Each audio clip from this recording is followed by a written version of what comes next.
Au sommaire de ce live, le casse-tête du budget et la menace d'une dissolution agitée par Sébastien Lecornu, une date de signature pour le Mercosur, déjà adoptée par l'Union européenne, et l'idée du déploiement de troupes de l'OTAN au Groenland qui germe dans les esprits allemands et britanniques. Et le feuilleton budgétaire qui entame une nouvelle semaine décisive, avec le retour demain dans l'hémicycle du projet de loi de finances. Un examen en nouvelle lecture, après l'échec des discussions de décembre et le rejet en commission des finances ce week-end. Une fin de semaine marquée par la montée d'une petite musique, celle de l'éventualité d'un recours au 49.3, voire d'une menace de dissolution brandie par Matignon. Visé par les motions de censure du RN et de LFI au sujet du Mercosur et du Venezuela, Sébastien Lecornu a dénoncé, je cite, des postures cyniques et partisanes et aurait ensuite demandé au ministère de l'Intérieur de plancher sur l'hypothèse de législative anticipée simultanée aux élections municipales de mars prochain. Mais dans le Parisien samedi, le Premier ministre a ensuite calmé le jeu et clarifié sa position. Je ne veux ni de la censure, encore moins de la dissolution. Mon combat, c'est la stabilité et repousser le désordre, a-t-il affirmé. Les motions de censure du Rassemblement national et de la France insoumise contre le gouvernement doivent être examinées en début de semaine par les députés. De leur côté, les socialistes ne s'y associeront pas. Ce lundi, le PS doit se rendre à Bercy pour une réunion abordant les points restant à discuter avec le camp de l'exécutif, notamment les efforts en faveur de la transition écologique et des services publics. Dans l'après-midi, enfin, sachez que la ministre des Comptes publics, Amélie de Montchalin, recevra les groupes parlementaires qui, je cite, souhaitent sortir de l'impasse budgétaire. On poursuit avec le Mercosur et cette date désormais fixée pour sa signature.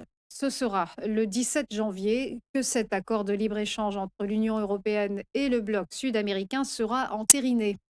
C'est Bruxelles qui l'a annoncé hier soir, 2 jours après que l'UE ait donné son feu vert au traité, en dépit de l'opposition de certains pays comme la France, l'Irlande et la Pologne.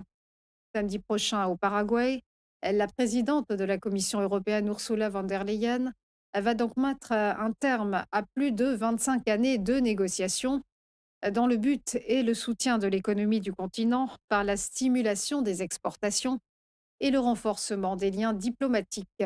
Les détracteurs de l'accord, eux, pointent des risques de concurrence accrue pour la filière agricole, notamment bovine, ainsi que des risques environnementaux liés à des normes moins restrictives.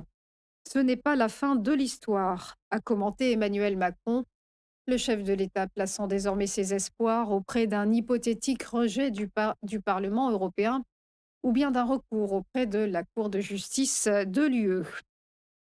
Et on termine avec le Groenland et cette information de Bloomberg. Selon l'agence, le Royaume-Uni et l'Allemagne discuteraient du déploiement de forces de l'OTAN sur le territoire pour apaiser la menace américaine et protéger la région arctique. Bloomberg croit savoir que l'Allemagne proposera sous peu la création d'une mission conjointe de l'OTAN à cet effet. Le Premier ministre britannique Keir Starmer a pour sa part exhorté les Alliés à renforcer leur présence sécuritaire dans la zone.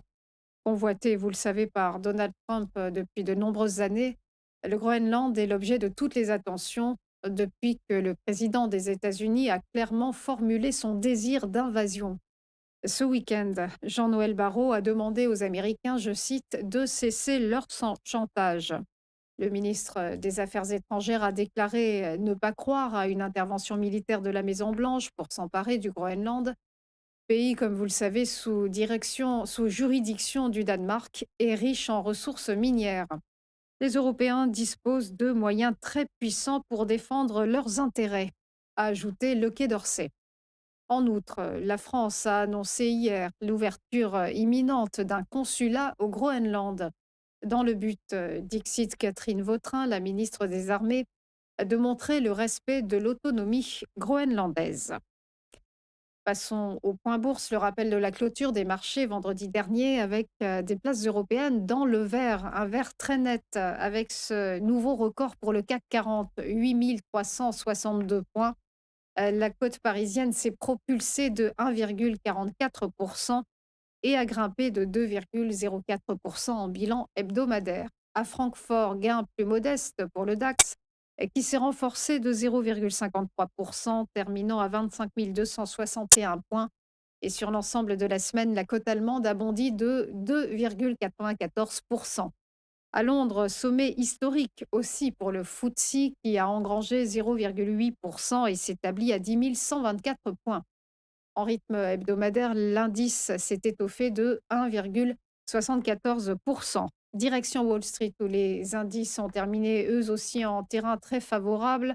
Le Dow Jones est monté de 0,48%, s'établissant à 49 504 points. Et il a explosé de plus 2,32% sur l'ensemble de la semaine, alors que le S&P 500, lui, s'est élevé de 0,65% à 6 966 points et il s'est hissé de 1,57% sur sa performance hebdomadaire. Quant au Nasdaq Composite, il s'est redressé de 0,81% et se situe à 23 671 points, avec une envolée de 1,88% sur la semaine. On passe au prix du pétrole qui était orienté à la hausse la semaine écoulée avec un baril de Brent qui se négocie à 63,02 et qui s'était lancé de 1,89% en hebdo. Et quant au cours du WTI, il a progressé de 0,81% sur la semaine et pointe à 58,85 $. Du côté des devises, l'euro s'affiche à 1,1632 $ face au billet vert et a lâché moins 0,75% sur la semaine. Et puis sachez que les cours de l'or et de l'argent atteignent des niveaux records ce matin suite aux menaces d'inculpation dont le président de la Fed, Jérôme Powell, fait l'objet de la part de l'administration Trump. L'once d'or s'est ainsi envolée à 4 600 $, tandis que l'once d'argent frôle les 85 $. De son côté, Jérôme Powell a dénoncé, je cite, les pressions politiques et intimidations suite à cette convocation du ministère de la Justice. Et enfin, pour être très complet, pas de Nikkei ce matin à la bourse de Tokyo pour cause de journée fériée au Japon. Voilà pour les dernières infos. On se retrouve juste après une page de pub pour Chronocac et l'ouverture des cotations. À tout de suite.